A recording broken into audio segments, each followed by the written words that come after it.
Hello guys, welcome back to our practice session of active and passive voices. તો active અને passive વોઇસના નિયમ સમજ્યા, એક એક કરીને એના ઉદાહરણ પણ જોયા. વધારે આ પ્રેક્ટિસના સેશનની અંદર આપણે મળી રહ્યા છીએ અને તમારે થોડુંક કામ પણ કરવાનું છે. જો પ્રેક્ટિસ કરશો એટલે વધારે આઈડિયા ક્લિયર થઈ જશે અને તમને હેલ્પફુલ પણ થશે આ પ્રેક્ટિસ સેશન. તો આઈ હોપ કે તમે ધ્યાન આપશો અત્યારે. અને ચેન્જ ધ વોઇસની આ પ્રેક્ટિસ સેશનની પીડીએફ તમારી પાસે છે સવાલવાળી. તો એના આન્સર તરફ આપણે આગળ વધીએ. આ તમને પરીક્ષામાં આવી રીતે વાક્યાત્મક સ્વરૂપમાં નથી પૂછાવાનું, પણ આ વાક્યાત્મક સ્વરૂપની અંદર જો તમને આવડી ગઈ એક્ટિવ પેસિવ તો બહુ સારું પડશે. તમને પૂછાશે આવા પેરેગ્રાફ સ્વરૂપે. ડોન્ટ વરી, આ એટલા બધા આપણે પેરેગ્રાફ સોલ્વ નથી કરવાના, તમારી જાતે હું તમને સોલ્વ કરાવીશ. પણ અત્યારે આપણે ફોકસ કરીએ છીએ એક એક વાક્ય પર. તો જોઈએ ઉદાહરણ, એક્ઝામ્પલ શું છે. યુ મસ્ટ, હવે આવી વાત, you must take care of your parents. તમારે મસ્ટ ફરજિયાત, પણ હવે આ ખબર પડી ને કયા કારણનું છે. કોષ્ટકને પૂછો, કોષ્ટકવાળા એમ કહે છે કે મોડલ ઓક્ઝિલરી છે must. Okay, must plus V1 છે, દેખાડો છો. ઓકે, મસ્ટ ટેક કેર, હા ટેક કેર છે ઓફ યોર પેરેન્ટ્સ. હવે મારા વાક્યમાં નિયમ એવું કહે છે કે સર્વપ્રથમ આપેલ વાક્યનો કાળ ઓળખો. કાળ તો છે નહીં, મોડલ ઓક્ઝિલરી છે, ઓળખાઈ ગયું. ઓકે, કરતા ઓળખો. ચાલો કરતા જોઈએ. યુ કરતા છે. ચાલો પછી શું કહે છે, ક્રિયાપદ ઓળખો. ઓકે, ક્રિયાપદ છે take, take care. Okay, take care આખું ક્રિયાપદ છે. ઓકે, અને કર્મ ઓળખો, વધ્યું છે એ કર્મ, your parents. Okay, your parents. તો મારે નિયમ શું કહે છે, નિયમ કહે છે કે ઓ આગળ લાવો. ઓ શું છે, યોર પેરેન્ટ્સ. યોર પેરેન્ટ્સ આગળ આવ્યું. ઓકે, હવે શું કહે છે, ટુ બી, જેવો કાળ એવો ટુ બી. ટુ બીનું કોષ્ટક ગોતો. તો MA વત્તા V1 હોય તો MA પ્લસ બી. ઓકે, હવે MA શું છે, મસ્ટ, તો મસ્ટ બી આન્સર મળે છે. ઓકે, ટેકનું ખબર પડી જોઈએ, ટેકન થાય. હવે એ ક્યાંથી ખબર પડે, આમાં ટેક ગોતવાનું. આ PDF છે તમારી પાસે. ઓકે, ટેક મળશે, ટેકનું V3 ટેકન થાય, તો એ ત્યાંથી મેં ટેકન કર્યું છે. અને બાય યુ, બાય યુ તો યાદ રહે છે ને, ક્યાંથી ખબર પડી બાય યુનું, બાય યુ જ. ઓકે, યુ છે તો બાય યુ, આઈ હોત તો બાય મી, વી હોત તો by us, depends. Okay, now first one is they will give you an entry pass. they આમાં s હશે, યસ. will વત્તા બી નથી, will વત્તા have નથી, તો સાદો ભવિષ્ય કાળ. will give, will એટલે ટુ બી, give કાળ ઓળખાઈ ગયો, ક્રિયાપદ ઓળખી, give એટલે આપવું. ઓકે, યુ અન્ય શબ્દ અથવા તો કર્મ લઈ જાય. ઓકે, અથવા તો એન એન્ટ્રી પાસ એ આપણું કર્મ. તો નાવ મારો જવાબ એવો બનશે, એન એન્ટ્રી પાસ. કેમ એન એન્ટ્રી પાસ, ઓ પહેલાં એન એન્ટ્રી પાસ. વિલનું will be given you by them. By them, કેમ ધેય છે, બાય ધેમ. ફરીથી એન એન્ટ્રી પાસ એટલે ઓબ્જેક્ટ આગળ, વિલનું કર્યું વિલ બી, ગીવનું કર્યું ગીવન, અન્ય શબ્દ યુ, અને બાય ધેમ. વધારે આગળ વધીએ. ધ પ્રિન્સિપાલ સ્કોલ્ડેડ એટલે ખીજાવું, ધ બોયઝ. હવે સ્કોલ્ડેડ, સ્કોલ્ડેડ, સ્કોલ્ડેડ મીન્સ કે okay V2 was var plus V3. ચાલો ચાલે. ઓકે, તો ધ બોયઝ આગળ, ધ બોયઝ. હવે વોઝ લેવાનું કે વર લેવાનું ખબર પડી જોઈએ. એક છોકરો નથી, બોયઝ છે, વર. ધ બોયઝ વર સ્કોલ્ડેડનું સ્કોલ્ડેડ V3 થાય છે. The boys were scolded by the principal. Same, રચના સેંગ સોંગ. સેંગ એટલે પાછો સાદો ભૂતકાળ, તો અ સોંગ. હવે સોંગ એટલે એક જ છે, તો અહીંયા વોઝ લેવાય, અહીંયા વર નો હાલે. અ સોંગ વોઝ, સેંગનું સંગ થાય, SNG. ઓલા કોષ્ટકમાં જોજો, નીચે આપેલું છે એમાં. સંગ બાય રચના અથવા બાય હર. ઓકે, વધારે આગળ વધીએ ડાયરેક્ટ 9 માં. બાકી નાથે કરવાના છે, હું બધા થોડા કરાવું. ઓકે ને? હા. The electrician will repair the line. Electrician એટલે એસ, વિલ એટલે કાળ, કયો? સાદો ભવિષ્યકાળ. Repair, repair. The line object. Tomorrow, આ છે સમયદર્શી શબ્દ. ઓકે, તો શું લાવવાનું? ધ લાઇન આગળ લાવવાની.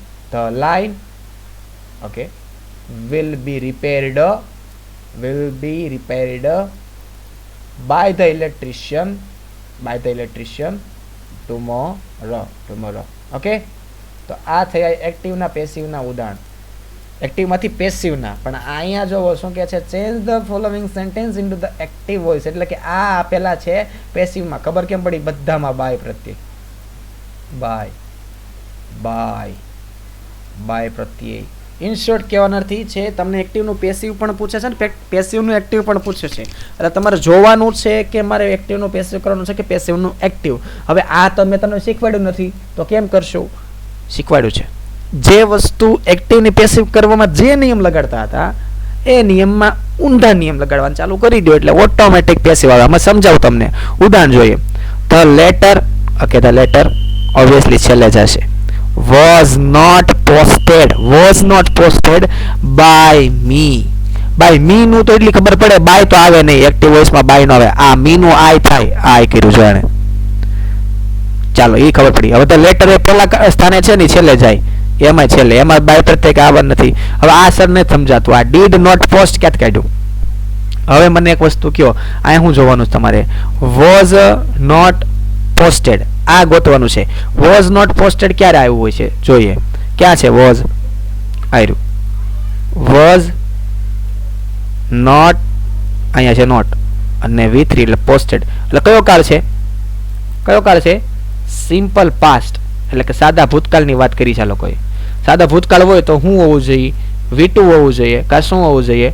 did હોવું જોઈએ. હવે વાક્ય હકાર છે કે નકાર? જોવા દો. વાક્ય છે નકાર. કેમ ખબર પડી? not છે એટલે. તો હવે મને એટલું તો તમે કહી શકો છો કે સર V2 નો લેવાય. V2 તો હકારની વાક્ય રચનામાં હતું. તો અહીંયા શું લેવાનું? did લેવાય. તો કહેવાનો અર્થ એ છે કે did not. હવે did not ક્યાં કાઢ્યું? કોઈ પૂછે નહીં પ્લીઝ. ઓકે, સેમ વાક્ય જરાક જોવો. ટ્રીઝ છેલ્લે જશે. એ આવડી ગયું sir. by us, by us નું, ઓકે, by us નું ક્યાં છે? ઓકે, by us નો ફેરફાર ક્યાં? by us હશે, by us હશે, by us હશે. તો મારે શું કરવાનું? V કરવાનું છે સર. અરે વાહ. તો V પહેલા. તો V. હવે should આવ્યું નકાર અને B. should not be. હવે પેલા should be ગોતો. should not be.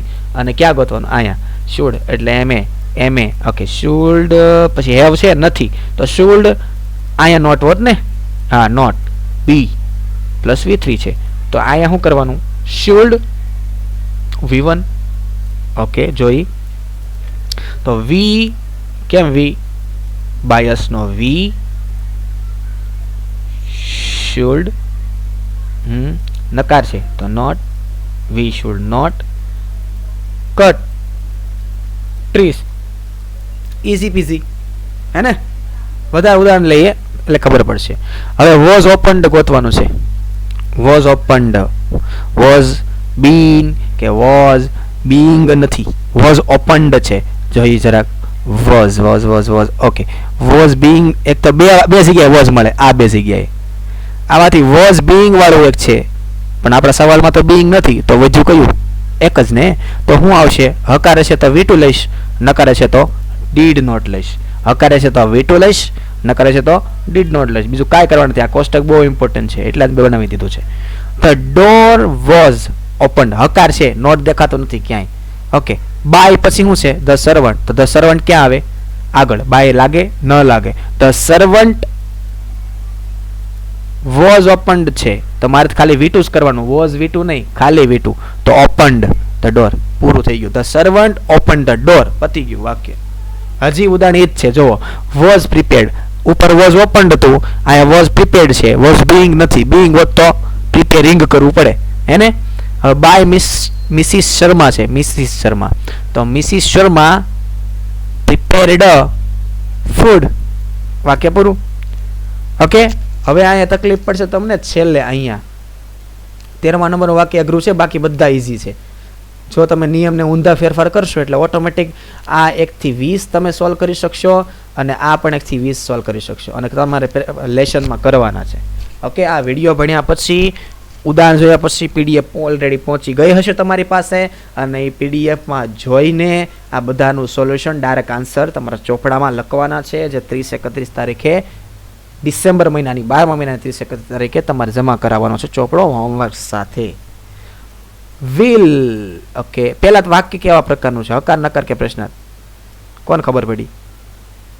બધાને ખબર પડી. આ પ્રશ્નાર્થ ચિહ્ન છે તો વાક્ય કેવું હશે? પ્રશ્નાર્થ. તો આપણે પ્રશ્નાર્થ હોય તો પ્રશ્નાર્થ જ બનાવવાનું, એ તો તમને ખબર છે ને. ઓકે, આ પ્રશ્નાર્થ. હવે પ્રશ્નાર્થ પણ 3 પ્રકારના છે. જો અહીંયા પ્રશ્નાર્થ છે, અહીંયા પણ પ્રશ્નાર્થ છે અને આ ત્રીજો પણ પ્રશ્નાર્થ. પણ 3 પ્રકારના પ્રશ્નાર્થ છે. એક છે WH કે હાવ વાળું. ગોતો. WH છે કે WH નથી? W તો છે પણ WH નથી, એટલે પહેલા પ્રકાર છે નથી. તો એ ને મારો ગોળી કેન્સલ. આગળ વધો. હું વાળું છે? હું વાળું જોવા દે.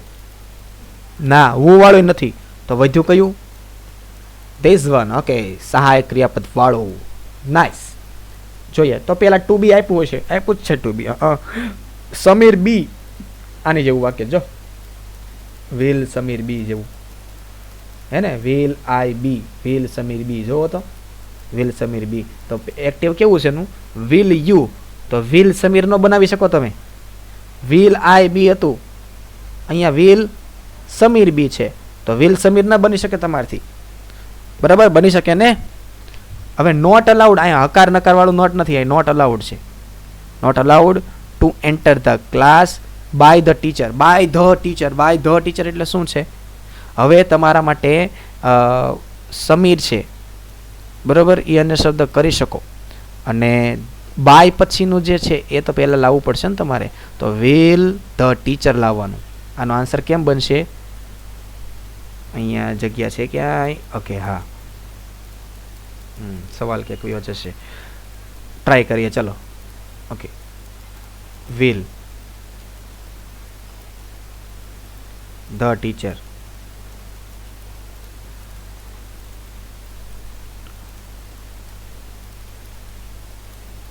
કરસિવ રાઇટિંગ જોઈએ આપણી. હા, વિલ ધ ટીચર. ઓકે, એટલી ખબર પડે છે. અને બી તો ન આવે, વાંધો ના લો. Will the teacher not allowed. બરાબર, તો એ નોટ પ્રશ્નાર્થમાં નોટ ન આવે પણ અહીંયા છે. ઓકે, નોટ અલાઉડ લખું કે અલાવ લખું? કેટલા કહેશે? તમે તો કહી શકવા નથી, મને ખબર છે, મારે જ લખવાનું છે. પણ વિલ છે. હવે વિલ વાળો કાર્ડ તમે જોશો તો વિલ સાથે શું છે એ જવાનું રહે ખાલી. હવે વિલ સાથે શું છે? V1. તો અહીંયા અલાઉડ ના હાલે, અહીંયા શું લખવું પડે? Allow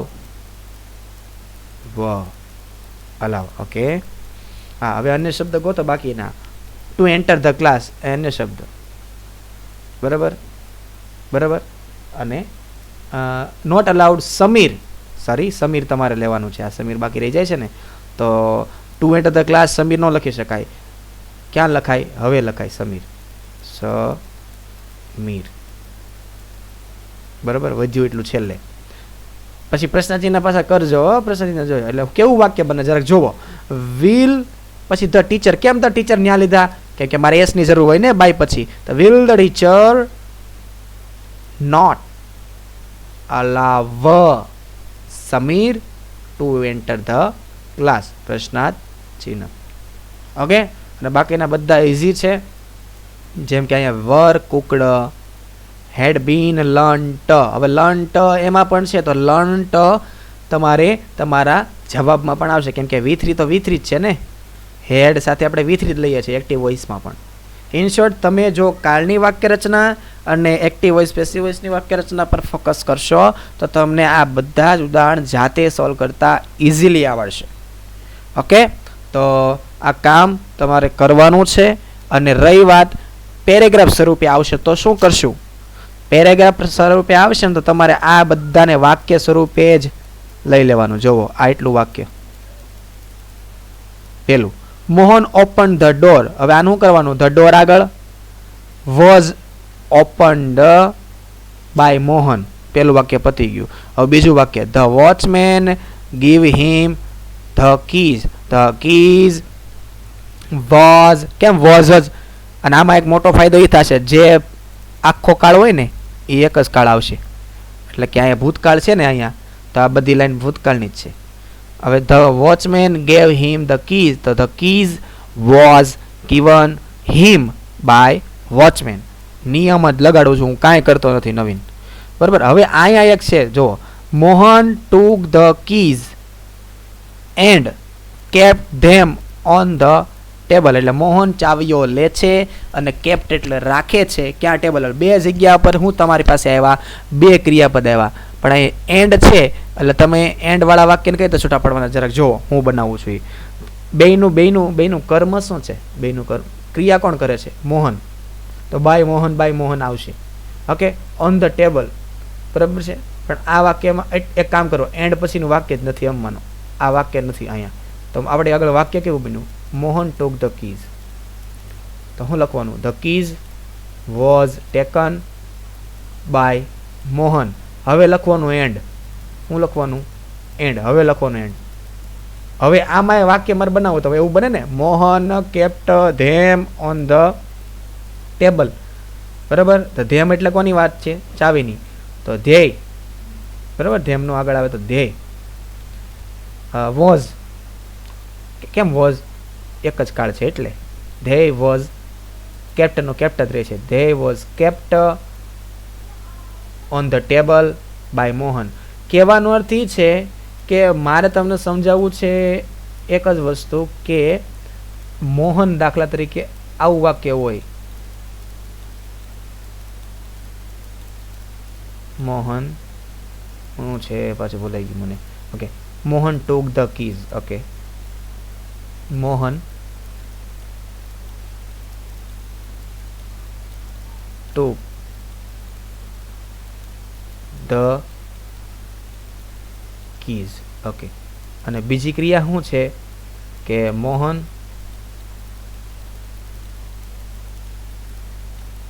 kept. ભૂતકાળ જ છે હો, સાદો ભૂતકાળ.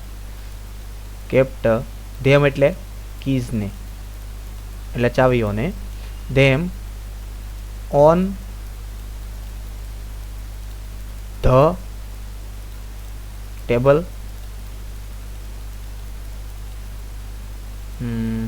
On the table. હા બસ એટલું જ છે. હું આ વાક્ય બે છે, મોહન ટુક ધ કીઝ અને Mohan kept the on the table. બરાબર. તો હું આમ ન લખી શકું. મોહન ઓકે ટુક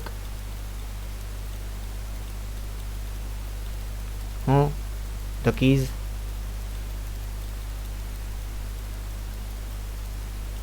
એન્ડ છોડી દીધું ડાયરેક્ટ. પછી મોહન લખવાનું જરૂર છે. And kept the them on the table.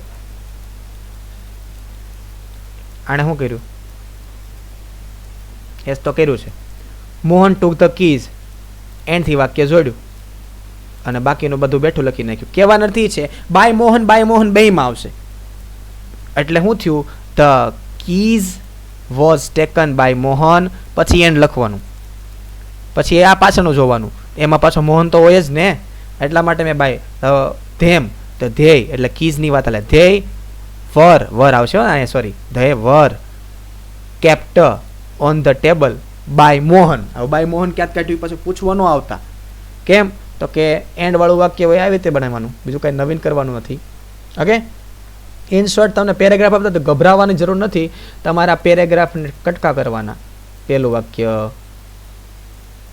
બીજું વાક્ય, ત્રીજું વાક્ય અને ચોથું. બહુ ઇઝી પડશે. આઈ હોપ કે તમારે આ જેટલા પણ 20 છે ને, આ 20 છે. જો એક્ટિવના પેસિવમાંથી 20, એમાંથી મેં 2-3 કરાવ્યા અત્યારે, અને પેસિવમાંથી એક્ટિવના આ 20, એમાંથી પણ મેં 2-3 કરાવ્યા છે. પછી આ પેરેગ્રાફ 1 2 3 4 અને 5, બસ 5 કરવાના, વધારે નથી કરવાના, બરાબર. બાકીના આપણે સોલ્યુશન કરશું નવા અંકે, રાઈટ. તો તમને મેં ઘણી પ્રેક્ટિસ આપી દીધી છે, ઓકે. અને એક આ 21મો કરજો, કેમ કે આમાં પ્રશ્નાર્થવાળું વાક્ય છે. તો કયા કયા કીધા? 1 2 3 4 5 અને ડાયરેક્ટ 21, એટલે ટોટલ 6 પેરેગ્રાફ આના સોલ્વ કરવાના છે. અને આ 20 એક્ટિવના પેસિવ અને આ 20 પેસિવના એક્ટિવ કરવાના છે, બરોબર છે. તો આ પ્રેક્ટિસ તમને હેલ્પ કરશે એક્ટિવમાંથી પેસિવ અને પેસિવમાંથી એક્ટિવ કરવા માટે. બીજું તો તમે બધી પ્રેક્ટિસ કરી નાખી હશે એવી આશા રાખું છું, અને આ પીડીએફ તમને મોકલાવી દઈશ. આની હેલ્પ લેજો અને ઉદાહરણ સમજાઈ જશે આરામથી. આમાં ખાલી કાંઈ કરવાનું નથી, આ કટકા કરવાના છે. કટકા કર્યા પછી કર્તા ઓળખો, ક્રિયાપદ ઓળખો, કર્મ ઓળખો અને નિયમ લગાડો. બીજું કશું કરવાનું નથી. આઈ હોપ કે તમને સમજાણું હશે અને આશા રાખો કે આ કામ તમે કરી નાખશો. ધન્યવાદ, થેન્ક યુ. વધુ આવતા અંકે. Good bye.